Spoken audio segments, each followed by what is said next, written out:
Hello दोस्तों, this is Sohail Hussain और आज की वीडियो में बात करने वाले हैं मार्केट अपडेट्स की। बहुत इंपॉर्टेंट अपडेट्स हैं और बीटीसी के कुछ लेवल्स आपको बताने वाला हूं। बहुत ही रियलिस्टिक लेवल रहेंगे, प्रूफ के साथ आपको बताऊंगा। पूरी वीडियो एंड तक देखो, सारी जानकारी मिल जाएगी मार्केट में क्या कुछ चल रहा है, किस तरीके से आप लोग अपना डिसीजन ले सकते हैं। तो सीधा चलते हैं सबसे पहले चार्ट की तरफ।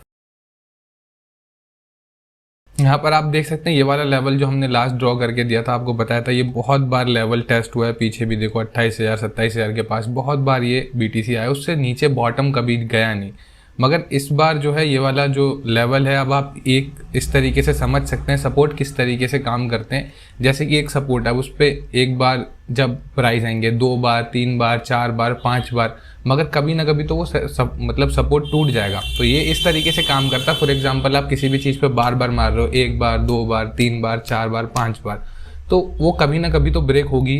तो वही केस रहता है सपोर्ट और रेजिस्टेंस का कि 1 बार 2 बार 3 बार 4 बार कितनी बार, और ऊपर से मार्केट कंडीशंस भी कुछ ऐसी बनी है कि सपोर्ट जो है ब्रेक हो रहे हैं। तो ये वाला सपोर्ट ब्रेक होकर अभी थोड़ा सा नीचे आ चुकी है मार्केट। यहाँ पर आप देखेंगे 21,000 के आसपास है और ये 20,000 के लेवल तक चल रही थी। और यहीं तक की प्रिडिक्शन मैंने दी थी कि आपको अगर ये वाला सपोर्ट नीचे जाएगा तो यहाँ पर 20,000 के आसपास रहेगा। यहाँ पे एक साइकोलॉजिकल बैरियर भी है, तो 20,000 के आसपास शायद होल्ड करे। अब ये इसके बाद नीचे जाएगा या नहीं, वो मैं आप लोगों को थोड़ा सा डिस्कशन करके फिर बताता हूँ। यहाँ पे अभी अब फियर एंड ग्रीड इंडेक्स देखेंगे, बिल्कुल एक्सट्रीमली फियर में जा चुके हैं हम।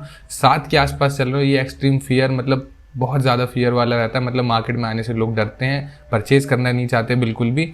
और यहाँ पे लिक्विडेशन भी बहुत सारी होती है। लिक्विडेशन का डेटा अगर मैं आपको दिखाऊं यहाँ पे, तो आप देखेंगे कि लॉन्ग तो सारे ऑलमोस्ट लिक्विडेट हो ही रहे हैं। 70 मिलियन से ज़्यादा लॉन्ग यहाँ पर लिक्विडेट हो चुके हैं। टोटल लिक्विडेशन जो पहुँची $135 मिलियन की है। और ये काम होते हैं सबसे ज़्यादा एक्सचेंजेस के, जो लॉन्ग की पोजीशन, अब उनको पता है मार्केट नीचे है, बेरिश है, तो वो थोड़ा सी मैनिपुलेशन करके लॉन्ग की या शॉर्ट की पोजीशन जब भी उनको लिक्विडेट करानी है तो वो थोड़े से प्राइस के साथ प्ले करके लिक्विडेशन करा देते हैं। अब इम्पॉर्टेंट जो अपडेट है सबसे ज़्यादा इस वीडियो के अंदर, वो लेके जाता हूँ। इनको कौन नहीं जानता होगा, आप सब लोग इनको जानते होंगे। द रियल कायोसाकी, यानी कि Robert Kiyosaki, rich dad poor dad जिनने लिखी है वही है ये। और इनके कुछ ट्वीट्स में दिखाता हूँ, ये मैंने अपने टेलीग्राम पे भी शेयर करे थे। शायद आप लोगों को अगर वो अपडेट मिल जाती तो अभी तक आप लोग मतलब कुछ ना कुछ तो आपका उससे बेनिफिट हुआ ही होगा। ये डेट मैं दिखाता हूँ, ये डेट है 12 मई की। 12 मई के आसपास इन्होंने ट्वीट करा था, as stated in previous tweet I am waiting for bitcoin to crash to 20K। इन्होंने पहले, इससे पहले का एक और ट्वीट था, उसमें बोला था कि बिटकॉइन 20,000 तक जाने वाला है। और ये बात कर रहे हैं 12 मई की। तो हम देख लेते हैं कि 12 मई पे प्राइस कितने चल रहे थे। ये रहे 13 में, ये है 12 में, 30,000 के आसपास प्राइस चल रहे थे। तब इन्होंने दोबारा से रीट्वीट करके कहा था कि अब ये 20,000 जाने वाला है। उसके बाद अगला जो ट्वीट आया था इनका, वो आया था 13 मई को, और उस टाइम पे क्रैश होना स्टार्ट हो गया था। तो मगर यहाँ पर जो पूरा ट्वीट अगर आपको थोड़ा सा उसके मतलब के साथ समझाऊँ मैं, तो your profit is made when you buy not when you sell. ये रिच डैड पुअर डैड जिसने पढ़ी होगी उसको पता होगा, मैंने भी कंप्लीटली पढ़ चुकी है उस बुक को। Bitcoin is the future of money. ये बुलिश है बिटकॉइन पे, ऐसी बात नहीं है। That is why I will back up truck and the bottom is in when the bottom is in. तो मतलब ये कहना चाह रहे हैं कि मैं भी इन्वेस्ट करूंगा, मैं भी अपना बैग भरूंगा, फुल करूंगा, मगर तब जब ये बिल्कुल बॉटम पे आएगा। और इनके हिसाब से बोला कि बॉटम कहाँ है, तो अगले ट्वीट में बोला कि 17,000 और इवन लोअर 17 से 11,000 के बीच में। एक और ट्वीट आता है थोड़े दिन के बाद, ये आएगा 19 मई को। I remain bullish on bitcoin's future waiting for the test of new bottom. 20,000 14,000 11,000 या 9,000, कोई सा भी हो सकता है इसमें से। तो 20,000 के आसपास आ गया। Why do I so remain bullish? Fed and Treasury are corrupt organization, they will self-destruct before they regain honesty, integrity and moral compass। Basically इन्होंने डॉलर को क्रिटिसाइज करा है कि डॉलर की कुछ वैल्यू नहीं है और ये फेडरल रिजर्व वगैरह ये सब मैनिपुलेशन करते हैं। और आने वाले टाइम पे जो फ्यूचर है मनी का, वो बिटकॉइन ही है, बिकॉज इट इज़ डिसेंट्रलाइज।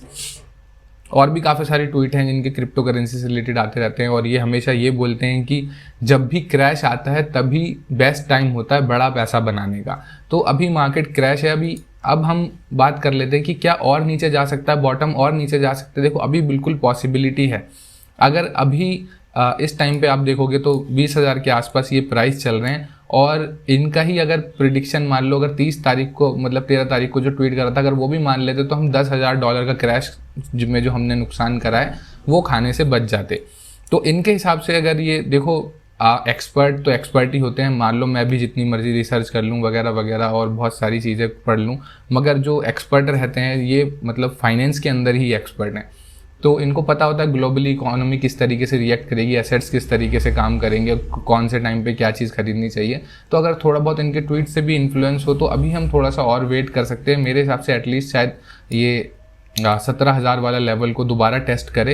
अभी ये पक्का नहीं है, मगर यहाँ but yes there are chances कि 17,000 वाले पे ये दोबारा हमको जाते हुए दिखेगा। तो अब आपको क्या करना है, जो लोग भी अभी एक्यूमुलेट करने की सोच रहे हैं, थोड़ा बहुत यहाँ पे एटलीस्ट आपको मतलब 17,000 वाले लेवल तक आपको इस तरीके से मान लीजिए $100 लगाने हैं, तो आपको 20,000 पे मान लीजिए आपने $50 लगाए, फिर 25 लगाए, फिर दोबारा से 17 पे 25 लगाए, या फिर उल्टा कर सकते हैं, अभी 25 फिर 25 फिर 50 17 पे।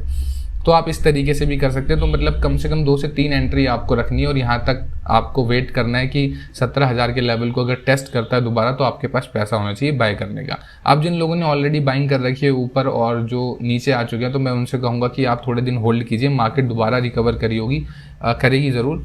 ऐसे ही साइकिल्स चलते हैं, बुल मार्केट, बियर मार्केट ऐसे ही आता है। अभी रिसेशन का भी टाइम है। अभी इनके आप और ट्वीट्स पढ़ेंगे तो आपको पता चलेगा कि ग्लोबली डिप्रेशन की बात चल रही है, कि ग्लोबली रिसेशन डिप्रेशन आने वाला है, और ये जाहिर सी बात है बिटकॉइन पे भी इम्पैक्ट करेगा। और S&P 500 के भी अभी आप देखोगे तो उसके भी मतलब नीचे ही है, आज भी काफ़ी ज़्यादा क्रैश हुआ है। तो पूरी ग्लोबल इकोनॉमी ही डाउन चल रही है, तो आपको थोड़ा चिंता करने की भी बिल्कुल बात है। बट आपको ये चिंता नहीं करनी कि सिर्फ बिटकॉइन ही जीरो चला जाएगा। अगर ऐसा होगा इकोनॉमी पे जो भी इफेक्ट पड़ेगा उसका बिटकॉइन पे भी पड़ेगा। अदरवाइज आप देखो कि इतने बड़े ऑथर हैं, राइटर हैं, इन्वेस्टर हैं, और ये लोग भी बिटकॉइन पे बुलिश हैं क्योंकि उनको पता है फ्यूचर यही है। तो आप लोग भी इस पर बुलिश रह सकते हैं। आपको बस धीरे धीरे इसको एक्यूमुलेट करना है। और crashes are the most important time to make money, ऐसा ये कहते हैं। और मैंने भी उस ट्वीट के बाद भी थोड़ा बहुत अपना जो है अपना USDT में बैलेंस अच्छा खासा कन्वर्ट करके रख रखा है। मैं भी वेट कर रहा हूँ कि शायद और ज़्यादा क्रैश हो मार्केट, तो मैं दोबारा एक छोटी मोटी एंट्री फिर से ले लूँगा और वेट करूँगा मार्केट को रिकवर करने का, क्योंकि ये लंबे टाइम का गेम है। ओवरनाइट मनी इसमें नहीं बना सकते हम। या फिर आप अगर छोटी छोटी पोजीशन लेने की सोच रहे हैं कि मैं शॉर्ट करके पैसा बना लूँ, लॉन्ग करके पैसा बना लूँ, तो मुझे नीचे कमेंट करके बताओ। ऐसी छोटी छोटी ट्रिक्स आपके लिए लाता रहूँगा।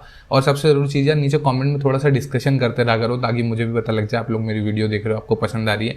जो भी आपको लगे कमेंट करो, मैं आपका रिप्लाई दूंगा, हम वहाँ डिस्कशन करेंगे। टेलीग्राम पे मुझे फॉलो कर लो। मैं मिलूंगा आपसे अगली वीडियो में, तब तक के लिए गुड बाय।